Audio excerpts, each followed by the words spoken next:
Pada awal abad ke-17, ketika kekuasaan VOC mulai menguasai Nusantara, muncullah satu kerajaan besar yang berani menentang mereka. Di bawah kepemimpinan Sultan Agung, rakyat Mataram berjuang mempertahankan kehormatan dan tanah air dari penjajah. Perkenalkan, kami dari kelompok 5 akan membahas tentang perlawanan Mataram terhadap VOC. Saya Zahra Latifatul Azkia. Nama saya Ajah Ramadan Dwi Nurnania. Nama saya Muhammad Ajril Mubarok. Saya Rismawati. Saya akan menjelaskan tentang latar belakang perlawanan Kerajaan Mataram terhadap VOC. Perlawanan ini terjadi pada masa pemerintahan Sultan Agung sekitar awal abad ke-17. Konflik antara Mataram dan VOC muncul karena adanya perbedaan kepentingan, yaitu Mataram ingin memperluas kekuasaan dan menyatukan Pulau Jawa, sedangkan VOC ingin menguasai perdagangan dan memperoleh keuntungan sebesar-besarnya. Secara umum, perlawanan ini disebabkan oleh beberapa hal. Yang pertama yaitu VOC melakukan monopoli perdagangan sehingga merugikan para pedagang dan rakyat kerajaan.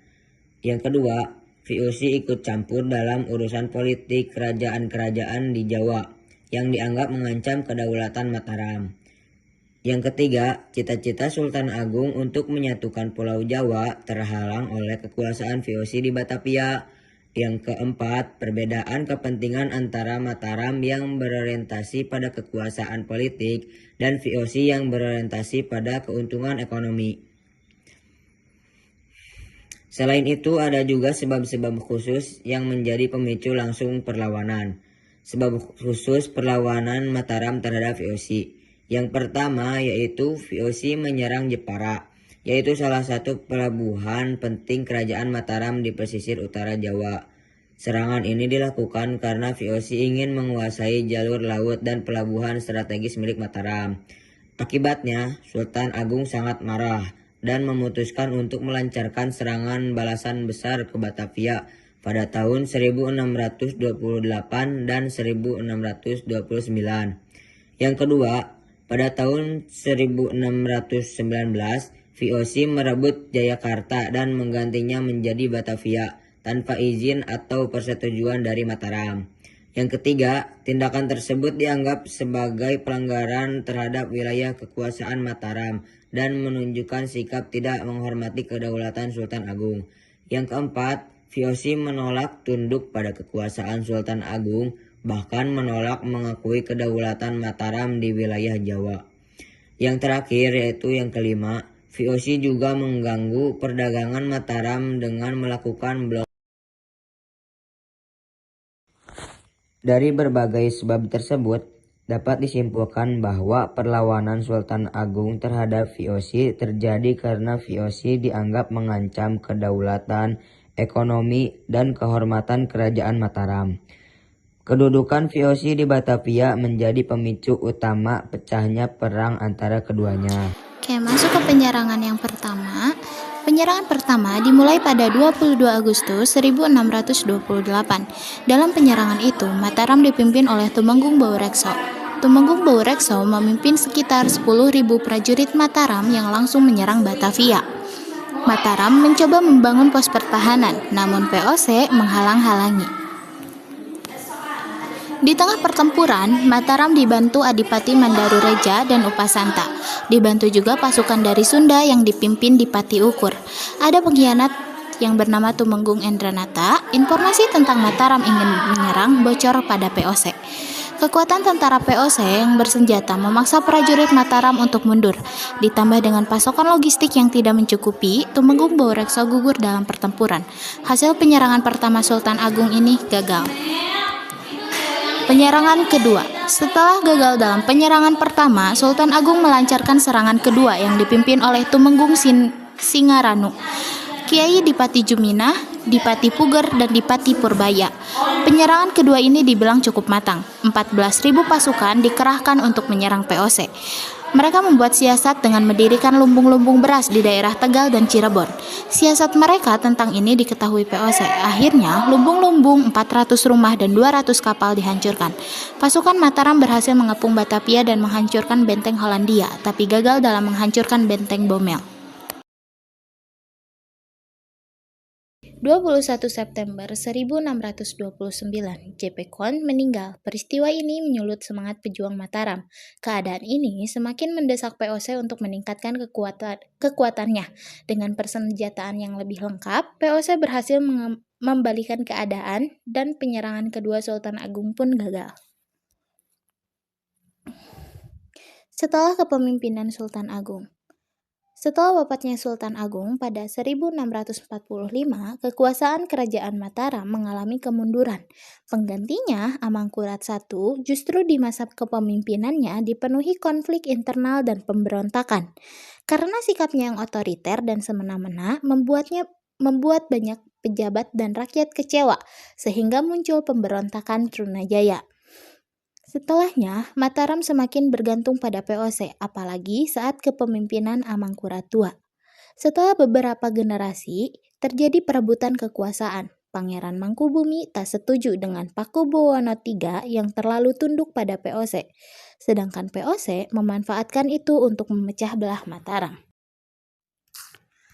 Perjanjian Giyanti 1755. Perjanjian ini terjadi pada tahun 1755.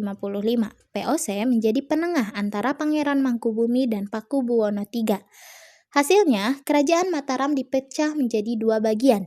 Kesultanan Surakarta dipimpin oleh Pakubuwono III, Kesultanan Yogyakarta yang dipimpin oleh Pangeran Mangkubumi yang bergelar Hamengkubuwono I.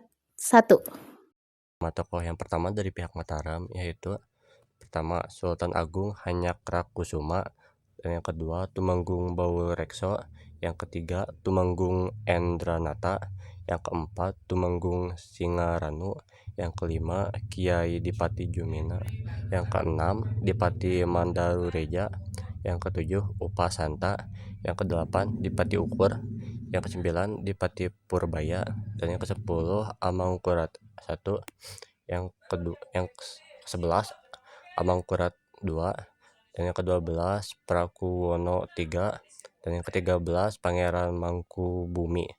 Dan dari pihak POC-nya yaitu J.P. Coen, Hendrik Brouwer, Cornelis van der Lijen, Cornelis Spelman, Johan Maetsuiker. Dan kita lanjut ke dampak-dampaknya. Dari dampak umumnya, menurut penelitian tersebut, penyerangan Mataram ke Batavia pada tahun 1628 sampai 1629 membawa dampak terutama dalam bidang ekonomi dan politik bagi Mataram dan POC. Dampak positifnya semangat perlawanan dan inspirasi anti-kolonial. Perlawanan Sultan Agung menunjukkan bahwa kerajaan pribumi Mataram tidak menerima begitu saja dominasi POC. Hal ini memberikan contoh kepada generasi berikutnya tentang pentingnya mempertahankan kedaulatan. Menjadi simbol bahwa POC bisa digugat dan tidak mutlak, mentalitas bahwa penjajahan tidak harus diterima begitu saja. Yang kedua, penguatan identitas dan kesadaran politik lokal. Meski pusat lemah, daerah-daerah mulai dasar akan potensi kekuatan sendiri dan terkadang mengambil peran dalam konflik lokal. Kesadaran bahwa kerajaan pusat harus mempertahankan legitimasi dan memperkuat kontrol agar daerah tidak hilang kendali. Dampak negatifnya, yang pertama, kerugian ekonomi besar bagi Mataram. Karena lubang-lubang bahan makanan, persediaan beras di Cirebon dan daerah lain dibakar oleh POC. Pasukan logistik Mataram terganggu. Mataram kekurangan bahan, pangan, dan amunisi dalam pertempuran sehingga biaya yang menjadi besar dan beban negara meningkat. Gangguan dalam produksi dan distribusi pertanian yang berimplikasi pada penurunan pendapatan negara dan kemiskinan rakyat. Yang kedua, kegagalan militer dan kehilangan jiwa dan material. Pasukan Mataram mundur oleh POC dalam kedua penyerangan dan kehilangan prajurit, harta, dan sumber daya lainnya. Dan yang terakhir ada pengaruh peristiwa tersebut pada masa kini POC Sultan Agung. Pengaruh POC di masa kini, sistem administrasi dan hukum. POC mewariskan sistem administrasi dan hukum yang menjadi dasar hukum perdata Indonesia. Infrastruktur peninggalan fisik seperti jalan dan pelabuhan masih digunakan hingga kini. Bahasa, banyak kosakata Belanda terserap dalam bahasa Indonesia. Sistem perkebunan dan ekonomi. POC memperkenalkan perkebunan besar dan tanaman ekspor yang membentuk dasar ekonomi modern. Pengetahuan geografis. POC melakukan pemetaan awal wilayah Indonesia. Pengaruh positif perjuangan Sultan Agung. Menjadi teladan semangat kebangsaan, cinta tanah air, dan persatuan. Menginspirasi generasi penerus untuk melawan ketidakadilan dan membangun bangsa. Manfaat bagi generasi penerus POC Sultan Agung. Manfaat perjuangan Sultan Agung bagi generasi penerus. Semangat kebangsaan mengajarkan pentingnya mempertahankan kedaulatan dan menolak dominasi asing. Cinta tanah air menjadi contoh nyata kecintaan terhadap bangsa dan usaha menjaga kedaulatan. Inspirasi persatuan mendorong semangat persatuan nasional dan mengatasi pemecahan. Kerja keras dan keteguhan menanamkan nilai keberanian, ketekunan, dan pantang menyerah. Pelestarian budaya mendorong generasi muda untuk menjaga dan mengembangkan warisan budaya bangsa.